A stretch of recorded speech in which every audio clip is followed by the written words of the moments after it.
Welcome back. You're watching Startup Central with me, Nayantara, working from home.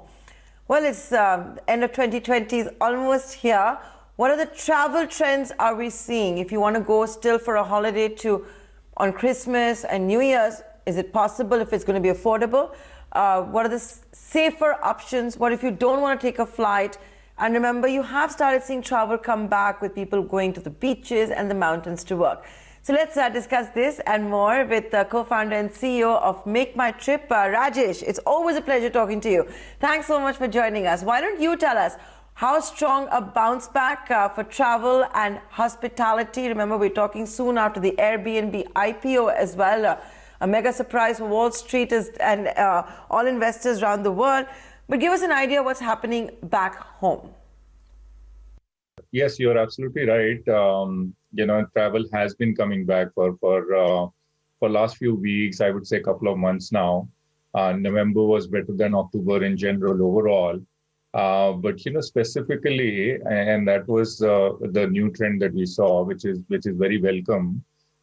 Which is travel moving away in terms of opening up from essential travel to leisure travel now, and that has been the new trend. So if I just look at overall kind of pre-COVID level comparison for leisure travel during this period, like you rightly mentioned, the weekend, the long weekend getaways are definitely happening, but overall that leisure travel during this season comparable to pre-COVID level is about 60% now in terms of just bookings, just for this travel season period, if you will, which is a combination of winter holidays, also the Christmas, the New Year, and so on, and then before that, of course, Diwali weekend and so on. So we are definitely seeing more and more leisure bookings happening now with the destinations like Goa, Kochi, hills, and so on. Yeah, so it seems to be coming back slowly and gradually. We're now entering 2021 with hope and optimism that there is going to be indeed a post-corona world.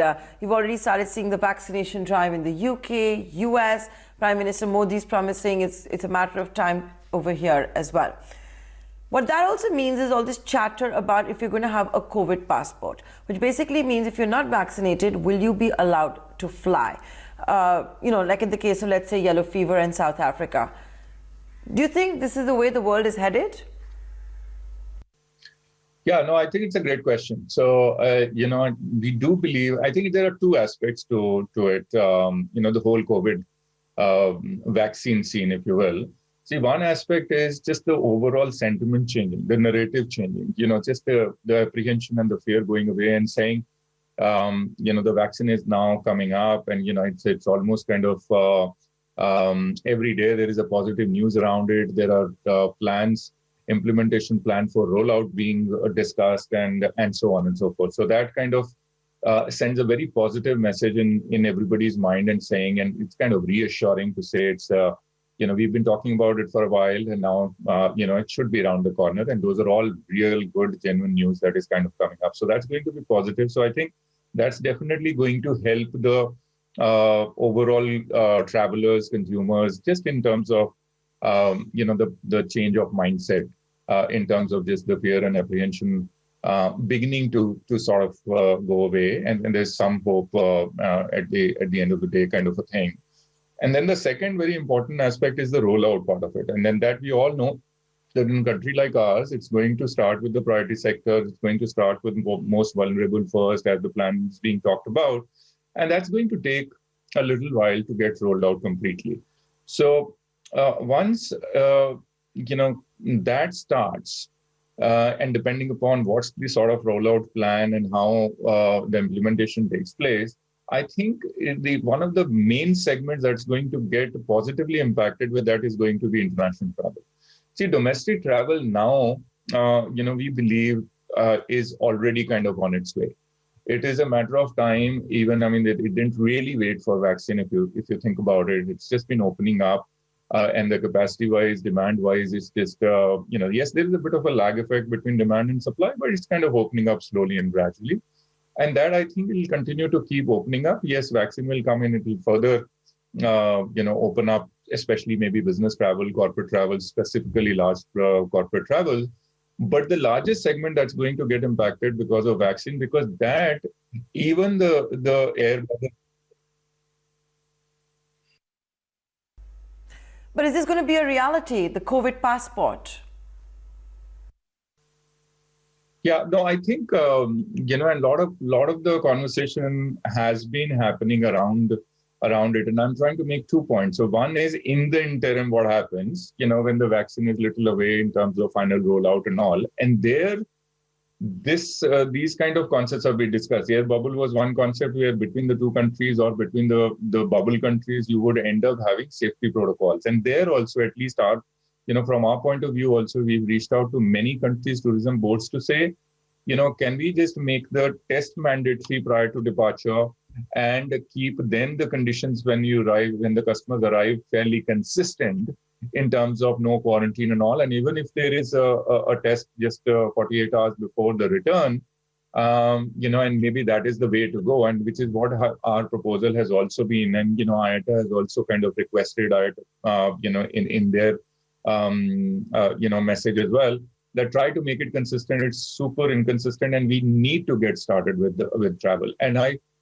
think there is a possibility. Of course, it's easier said than done to bring all the countries together. But I think the view is emerging that if we are able to just put this kind of an end-to-end, protocol, then the common pass / the COVID passport, in the interim period with the testing making mandatory, could work out. Till then, MakeMyTrip, of course, is experimenting with bubbles. You experimented with it during IPL. You're now doing it with a hotspot for travel, Goa, where you've tied up with the Taj group of hotels. You've also tied up with Air Asia. Is this also the future of travel? Yeah, no, we're trying to do an experiment, and IPL was actually a great example, and I think they pulled it off, beautifully.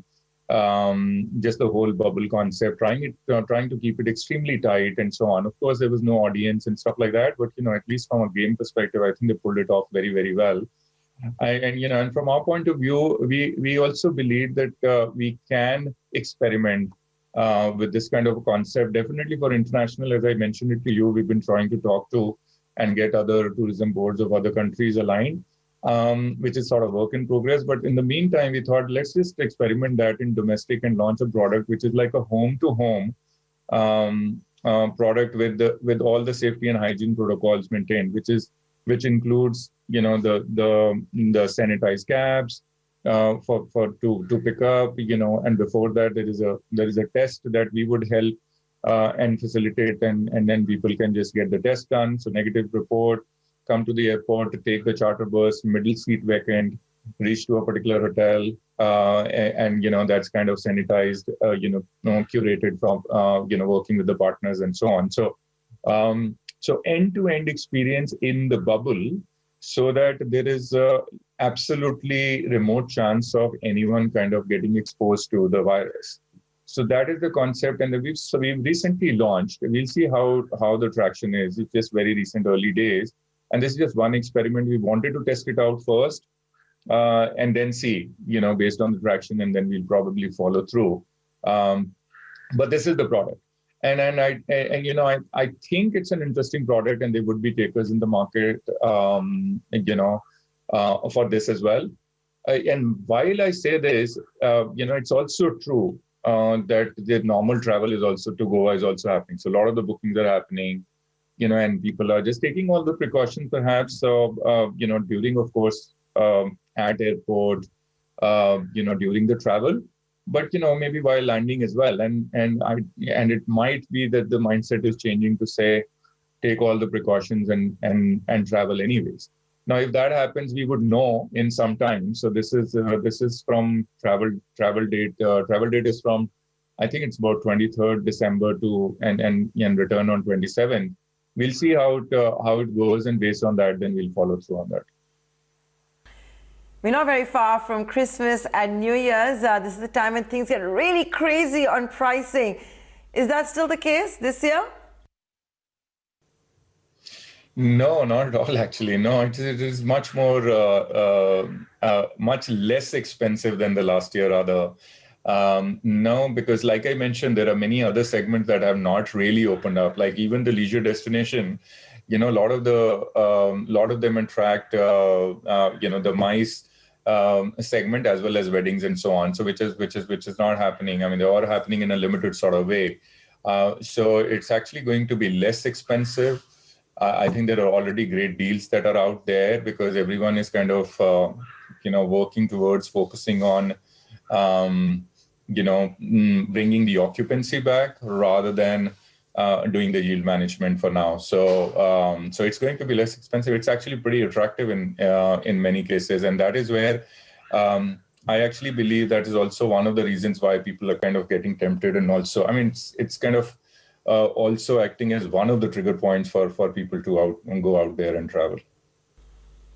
Now, we've heard a lot about Goa and Alibag, but tell us, besides that, what are the hotspots, what's emerging as popular destinations as we head into 2021?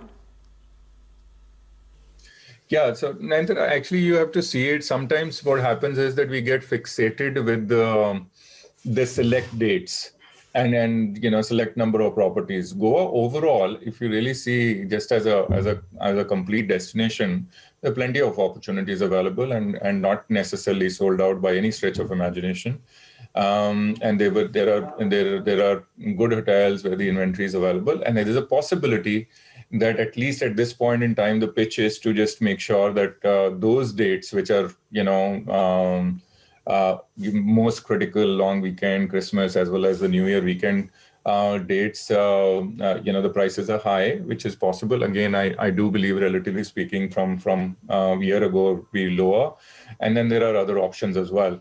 So but if you go outside of those dates, just plus minus whatever, couple of days, even couple of days, there are plenty of options available and all kinds of destinations. Even on the current destinations, I mean, whether it is Alibag or it is Goa or it is, let's say, Rajasthan, and Rajasthan, plenty of options would be there. Jaisalmer is for instance, or Mount Abu for that matter, are good destinations from winter and New Year destination standpoint. And then people who want to go up in the hills for clean air and snow and all, and then obviously hills and then down south. Like Kochi is a good destination when a lot of people, want to travel as well. So I actually don't think this season there's any dearth. I think it's just, one needs to invest time to kind of look for options and maybe a little flexible on the date. So, and I'm sure you would be able to find an attractive destination as well, including, like I mentioned, even Maldives or UAE for that matter, or Dubai for that matter. And it used to be a hot destination during New Year as well. It's available. There's plenty of supply, plenty of good deals available, and you can visit these maybe historically very expensive destination during the New Year, Christmas time.